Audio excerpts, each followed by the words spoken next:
कैसे हैं आप। मैं हरेंद्र कुमार स्टडी विथ हरेंद्र में आपका स्वागत करता हूं। चलिए आज आप लोगों को लेकर के आए हैं। जो है आप लोग भी जानते हैं कि बिहार बोर्ड जो है क्लास 10 का जो एग्ज़ाम आने वाला है, जो फरवरी में होगा। उसका जो जितने भी ऑब्जेक्टिव यानी साइंस का जो ऑब्जेक्टिव है, VVI ऑब्जेक्टिव, उसको जो हम लेकर के आए हैं। और इसमें जो है हम 80 गो ऑब्जेक्टिव क्वेश्चन का हल देखेंगे। ये क्वेश्चन को आप अच्छे से तैयारी कर लीजिए, उससे बाहर का जो है आपका एक भी नहीं आएगा। अगर अच्छे से तैयारी कर लेंगे तो अच्छे से जो है साइंस में नंबर ला सकते हैं। चलिए टाइम का बर्बाद नहीं करते हुए आपको हम सीधा क्वेश्चन पे ले जाते हैं।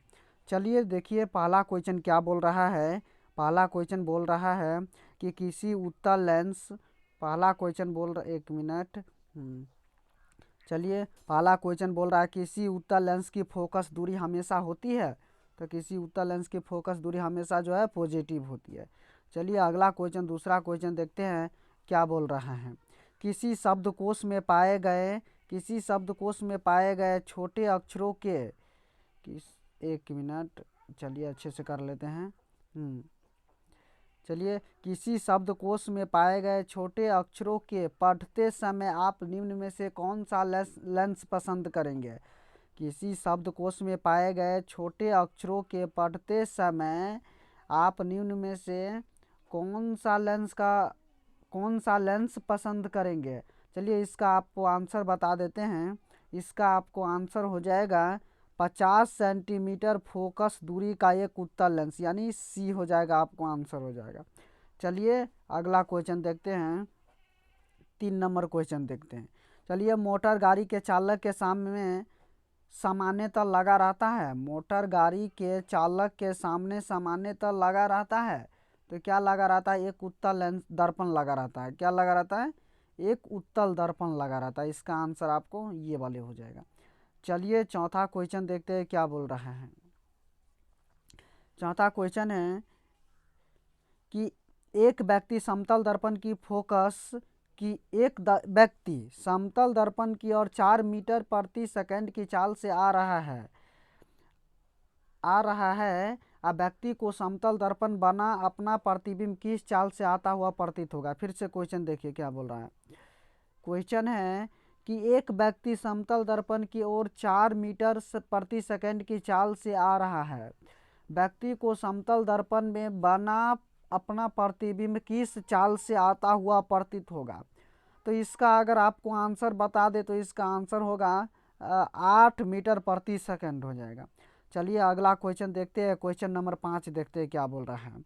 नेत्र लेंस की फोकस दूरी बढ़ जाने से आँख में उत्पन्न दोष होता है। तो इसका आंसर आपको बता दे क्या हो जाएगा। एक मिनट, इसका आंसर आपको हो जाएगा दीर्घ दृष्टि दोष। क्या हो जाएगा? दीर्घ दृष्टि दोष। चलिए अगला क्वेश्चन, छठा क्वेश्चन देखते हैं क्या बोल रहा है। छठा क्वेश्चन है दूरदृष्टि दोष वाले व्यक्ति द्वारा जिस चश्मे का प्रयोग किया जाता है उसमें लगे लेंस होते हैं। उसमें जो लगे लेंस होते हैं उत्तल लेंस होते हैं। लगे लेंस क्या होता है? उत्तल लेंस होते हैं। चलिए अगला क्वेश्चन देखते हैं, 7वां नंबर। विद्युत आवेश की इकाई है। तो विद्युत आवेश की जो इकाई है वो आपको हो जाएगा कूलम्ब। क्या हो जाएगा? कूलम्ब हो जाएगा आपको विद्युत आवेश की इकाई। चलिए अगला क्वेश्चन, 7वां क्वेश्चन देखते हैं क्या बोल रहा है। विद्युत आवेश 2 प्रकार के होते हैं जिसमें धन तथा ऋण आवेश माना जाता है। यह नामकरण जिसने किया था वह है, यह नामकरण किसने किया था? तो वह नामकरण किया था बेंजामिन फ्रैंकलिन। यह नामकरण किया था बेंजामिन फ्रैंकलिन ने। चलिए आपको उससे अगला क्वेश्चन बताते हैं। एक पदार्थ को 1 कूलाम धन आवेश में आवेशित किया जाता है। इस आवेश में पदार्थ से जो इलेक्ट्रॉन निकल गए उसकी संख्या है। तो उसकी संख्या है कितना है? 6.25 × 10⁻18। चलिए इससे अगला क्वेश्चन आपको दिखाते हैं। इससे अगला क्वेश्चन आपको दिखा देते हैं क्या बोल रहा है। किसी विद्युत बल्ब पर 220 वोल्ट तथा 100 वाट अंकित है। जब इसे 110 वोल्ट पर प्रचालित करते हैं तब इसके द्वारा उपयुक्त शक्ति कितनी होती है। तो तो इसके द्वारा उपयुक्त शक्ति होती है 50 वाट। क्या आता है? 50 वाट। चलिए अगला क्वेश्चन देखते हैं कि धात्विक ऑक्साइड को किस प्रकार का ऑक्साइड कहा जाता है? तो क्षारीय ऑक्साइड कहा जाता है। चलिए अगला क्वेश्चन देखते हैं 12 नंबर। विद्युत जनित्र का सिद्धांत आधारित है तो विद्युत चुंबकीय प्रेरण पर। विद्युत चुंबकीय प्रेरण पर। चलिए अगला क्वेश्चन देखते हैं। लघु पथन के समय परिपथ में विद्युत धारा का मान बहुत अधिक बढ़ जाता है। बहुत अधिक बढ़ जाता है। चलिए अगला क्वेश्चन देखते हैं। प्रतिक्रिया PbO प्लस C जो है बराबर होगा Pb प्लस CO। यह किसके बराबर होगा? तो यह जो बराबर होगा C एक ऑक्सीकारक है। C क्या है? एक ऑक्सी, इसमें जो है C एक ऑक्सीकारक है। चलिए अगला क्वेश्चन 15 नंबर हो जाएगा आपको। निम्न धातुओं में से कौन NaOH के विलयन से H2 जो गैस है H2 गैस देता है? तो इसका आपको आंसर हो जाएगा एल्युमिनियम। क्या हो जाएगा? एल्युमिनियम।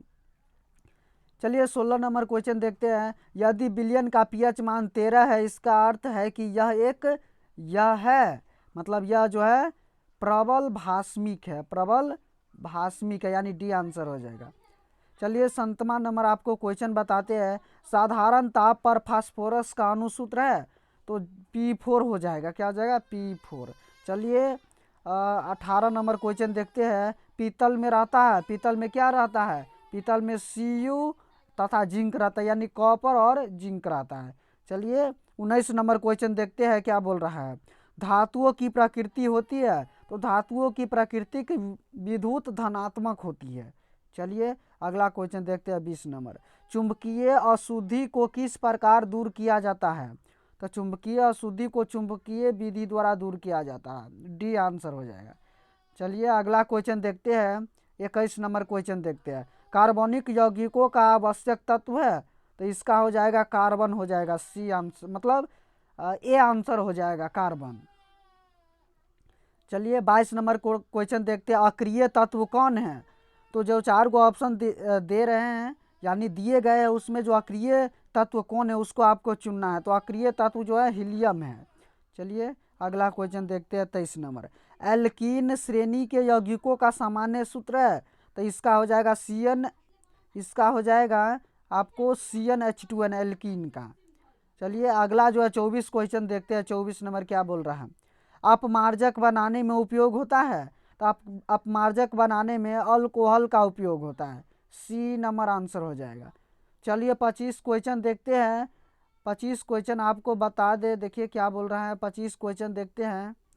आवर्त सारणी के VIIA के तत्व मतलब VIIA के तत्व है तो इसका आपको आंसर आपको बता दे।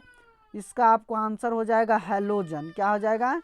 हैलोजन, यानी ए नंबर आपको आंसर हो जाएगा। ए नंबर हैलोजन आपको हो जाएगा। चलिए हैलोजन इसका आंसर हो जाएगा। 26 नंबर क्वेश्चन देखते हैं क्या बोल रहा है। आवर्त सारणी में बाएं से दाएं जाने पर प्रकृतियों के बारे में कौन सा कथन असत्य है? तो इसका जो है C, यानी परमाणु आसानी से इलेक्ट्रॉन का त्याग करते हैं, ये जो है असत्य है। चलिए अगला क्वेश्चन देखते हैं 27 नंबर। प्रकाश संश्लेषण की क्रिया में उत्पन्न होता है तो कार्बोज। क्या उत्पन्न होता है? कार्बोज। चलिए अगला क्वेश्चन 28 नंबर क्वेश्चन देखते हैं। अंडाणु निषेचित होता है, अंडाणु निषेचित होता है फैलोपियन नलिका से। कहाँ से? फैलोपियन नलिका से। चलिए आपको जो है 29 नंबर क्वेश्चन देखते हैं। श्वसन की क्रिया होती है माइटोकॉन्ड्रिया में, माइटोकॉन्ड्रिया में। चलिए 30 नंबर क्वेश्चन देखते हैं। एक स्वच्छ मनुष्य में प्रकुचन एवं क्या है? एक स्वच्छ मनुष्य में प्रकुचन एवं अनुशीथिलन दाब होता है। एक स्वच्छ मनुष्य में प्रकुचन एवं अनुशीथिलन दाब होता है। कितना हो जाएगा? 120/80 हो जाएगा आपको। चलिए 31 नंबर क्वेश्चन देखते हैं। पत्तियों का मुरझाना किस पादप हार्मोन के कारण संभव हो पाता है? तो इसका आपको हो जाएगा एब्सिसिक अम्ल, एब्सिसिक अम्ल। चलिए जो है अगला क्वेश्चन यानी 32 नंबर क्वेश्चन देखते हैं क्या बोल रहा है। कौन सा पादप नियंत्रण फल कौन सा पादप नियंत्रक फल बेचने वालों द्वारा उपयोग किया जाता है? तो इसका आंसर हो जाएगा इथाइलिन। क्या आ जाएगा? इथाइलिन। चलिए अगला क्वेश्चन देखते हैं 33 नंबर। कार्बनिक यौगिकों में कार्बन की संयोजकता होती है? संयोजकता 4 होती है। चलिए अगला क्वेश्चन देखते हैं। एड्स रोग का प्रमुख कारण है? एड्स रोग का प्रमुख कारण है असुरक्षित यौन संबंध। चलिए अगला क्वेश्चन देखते हैं 35। चमगादड़ एवं पक्षी के पंख किस प्रकार के अंग के उदाहरण है? तो आपको समजात अंग हो जाएगा, समजात। चलिए अगला क्वेश्चन देखते हैं 36 नंबर क्या बोल रहा है। वे अंग जिनकी उपस्थिति तथा मूल रचना में तो समानता होती है किंतु कार्य के अनुसार उनकी बाह्य रचना में परिवर्तन हो जाता है, ऐसे अंगों को कहते हैं समजात अंग कहते हैं। क्या कहते हैं? समजात अंग। चलिए 37 नंबर क्वेश्चन देखते हैं।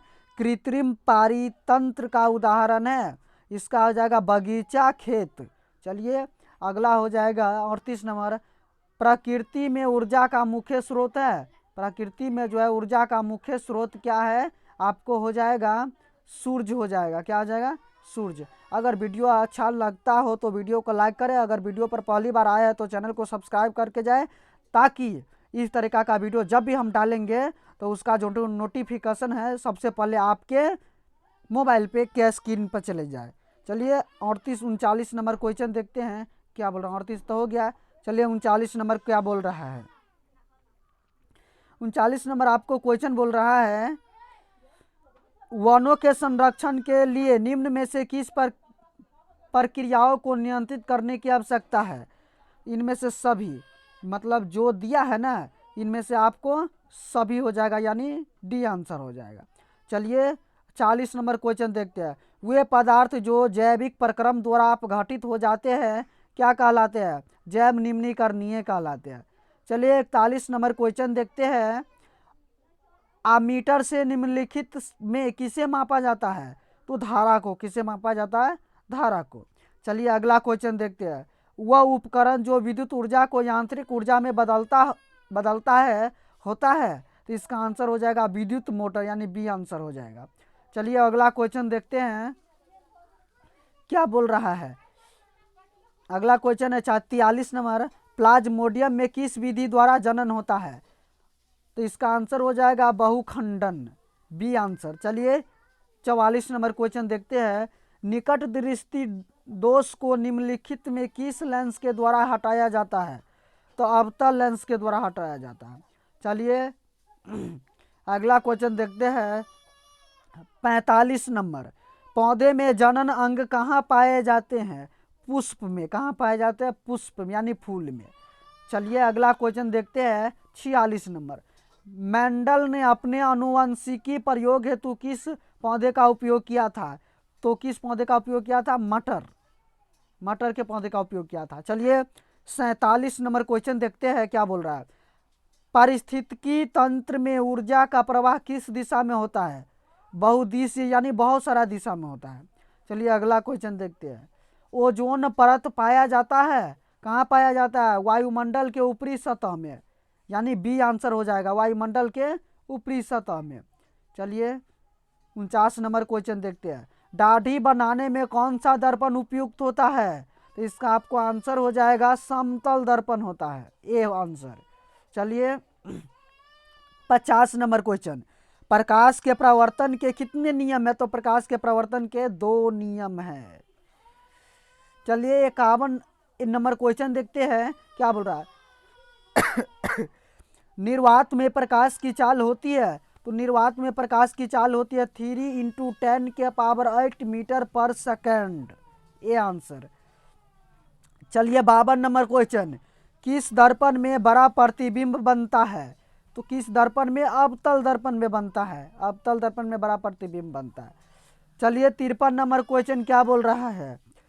दंत विशेषज्ञ किस दर्पण का उपयोग मरीजों के दांतों को बड़ा प्रतिबिंब देखने के लिए करता है? तो इसका आपको आंसर हो जाएगा अवतल दर्पण का। चलिए 54 नंबर क्वेश्चन क्या बोल रहा है। किस दर्पण में केवल आभासी या काल्पनिक प्रतिबिंब बनता है? तो इसका हो जाएगा समतल और उत्तल, यानी डी आंसर। चलिए 55 नंबर क्वेश्चन देखते हैं। मोटर चालक के सामने दर्पण लगा होता है, यानी कौन सा दर्पण लगा रहता है? साइड मिरर के रूप में, तो उत्तल दर्पण लगा रहता है। कौन दर्पण? उत्तल दर्पण, सी आंसर। चलिए जो है 56 नंबर क्वेश्चन देखते हैं।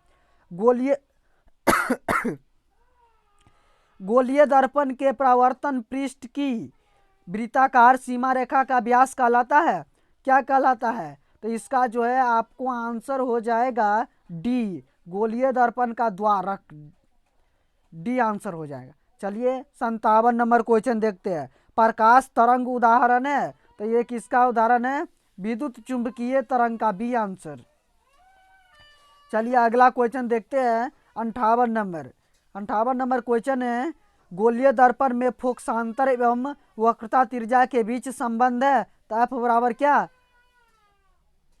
फोकसांतर एवं वक्रता त्रिज्या के बीच संबंध है, एफ बराबर क्या होता है? r/2। एफ बराबर क्या होता है? r/2, मतलब इसका जो है आंसर सी हो जाएगा, एफ बराबर r/2 हो जाएगा। चलिए अगला क्वेश्चन देखते हैं 59 नंबर। समतल दर्पण में प्रतिबिंब की प्रकृति क्या होती है? तो क्या होती है? आभासी तथा बराबर, डी आंसर, डी आंसर हो जाएगा। चलिए 60 नंबर क्वेश्चन देखते हैं। सोलर कुकर में किस दर्पण का व्यवहार किया जाता है? अवतल दर्पण का व्यवहार किया जाता है। 61 नंबर क्वेश्चन है, सर्च लाइट का प्रवर्तक सतह होता है, तो सर्च लाइट का प्रवर्तक सतह अवतल होता है, बी आंसर। चलिए जो है 62 नंबर क्वेश्चन देखते हैं। यदि किसी बिंब का प्रतिबिंब का आवर्तन ऋणात्मक हो तो उस बिंब की प्रकृति क्या होगी? तो क्या होगा? वास्तविक और उल्टा, ये आंसर। चलिए जो 63 नंबर क्वेश्चन देखते हैं। किसी दर्पण के सामने आप चाहे जितनी दूरी पर खड़े हो उसका प्रतिबिंब सीधा ही बनता है, संभवतः दर्पण है। संभवतः आपको दर्पण बता दे कौन हो जाएगा? दर्पण आपको बता दे समतल या उत्तल हो जाएगा, डी आंसर हो जाएगा। चलिए 64 नंबर क्वेश्चन है। 64 नंबर क्वेश्चन है, अवतल दर्पण द्वारा किसी वस्तु का बना प्रतिबिंब आभासी, सीधा तथा बिंब से बड़ा पाया गया वस्तु की स्थिति कहाँ होनी चाहिए? तो वस्तु की स्थिति जो है दर्पण के ध्रुव और मुख्य फोकस के बीच होनी चाहिए, ये डी आंसर हो जाएगा। चलिए 65 नंबर क्वेश्चन देखते हैं। यदि किसी बिंब का प्रतिबिंब का आवर्धन धनात्मक हो तो उस प्रतिबिंब की प्रकृति क्या होगी? यानी क्या होगा? काल्पनिक और सीधा, डी आंसर हो जाएगा। चलिए 66 नंबर क्वेश्चन है। किसी वस्तु का आवर्धित काल्पनिक प्रतिबिंब बनता है अवतल दर्पण से बनता है, किससे? अवतल दर्पण से, यानी ए आंसर हो जाएगा। चलिए 67 नंबर क्वेश्चन देखते हैं। निम्नलिखित में कौन उत्तल दर्पण की फोकस दूरी है जिसकी वक्रता त्रिज्या 32 सेंटीमीटर है? तो इसका आपको आंसर हो जाएगा, क्या आ जाएगा? इसका आंसर आपको हो जाएगा 16 सेंटीमीटर हो जाएगा। F बराबर r/2 होता है ना, उसी तरीका उसी सूत्र पे ये बनेगा। चलिए 68 नंबर क्वेश्चन, परावर्तन के नियम से निर्धारित होती है, तो क्या होता है? आपतन कोण परावर्तन कोण के बराबर होता है, ये दूसरा नियम है। चलिए 69 नंबर क्वेश्चन है। समतल दर्पण द्वारा बना प्रतिबिंब होता है, क्या होता है? काल्पनिक होता है। चलिए अगला क्वेश्चन देखते हैं 70 नंबर। संयुग्मी फोकस केवल संभव है, कहाँ संभव है, कब संभव है? अवतल दर्पण में। कहाँ संभव है? अवतल दर्पण में, यानी बी आंसर हो जाएगा। चलिए अगला क्वेश्चन देखते हैं। उत्तल दर्पण में प्रतिबिंब सदैव बनता है ध्रुव और फोकस के बीच, ध्रुव और फोकस के बीच। चलिए अगला क्वेश्चन, किसी दर्पण का मध्य बिंदु कहलाता है ध्रुव कहलाता है, क्या कहलाता है? ध्रुव। चलिए 73 नंबर क्वेश्चन है। समतल दर्पण में वक्रता त्रिज्या r है, तो क्या हो जाएगा? r अनंत है, क्या है? अनंत है, r बराबर अनंत।